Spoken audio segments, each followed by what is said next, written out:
ఒక్కసారి స్టాక్ అయితే చూడండి, ఫుల్ స్టాక్ అయితే అప్డేట్ అయింది, చెక్ చేసుకోవచ్చు. ఐఫోన్, వివో, ఒప్పో ప్రతి ఒక్క మోడల్. వివోలో చెక్ చేసుకుంటే ఈ స్టాక్ మీకు ఎక్కడా ఉండదు. వి సిరీస్లో చెక్ చేసుకుంటే ఫుల్ స్టాక్ అయితే అప్డేట్ అయింది.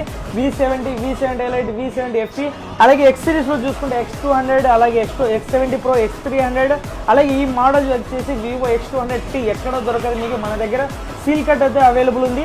అలాగే ఐక్యూ చెక్ చేసుకుంటే 15R న్యూగా లాంచ్ అయిన మోడల్, అలాగే నాట్ 6 న్యూగా లాంచ్ అయింది వన్ప్లస్లో, అలాగే ఐఫోన్ 15, అలాగే ఐక్యూ 15, అలాగే వన్ప్లస్ 15, వన్ప్లస్లో చెక్ చేసుకుంటే 12, 13R మొత్తం అప్డేట్ అయింది. 24 Ultra, 25 Ultra ప్రతి ఒక్క మోడల్ అప్డేట్ అయింది. ఇవే కాదు, మన వివోలో చెక్ చేసి ఇంకా చాలా మోడల్స్ అయితే అప్డేట్ అయ్యాయి, వివోలో, ఒప్పోలో, అలాగే లో బడ్జెట్లో కూడా ఉన్నాయి. మన దగ్గర స్టార్టింగ్ 15,000 నుంచి 1 lakh అబోవ్ వరకు అయితే ఉన్నాయి. మీకు ఇలాంటి డీల్స్ ఫస్టే కావాలంటే స్క్రీన్ మీద కనపడుతున్న నెంబర్కి జస్ట్ హాయ్ మెసేజ్ చేయండి, మీకు గ్రూప్ లింక్ అయితే వస్తుంది, జాయిన్ కండి. మీకు అప్డేట్స్ అన్ని ఫస్టే వస్తాయి, మీరు త్వరగా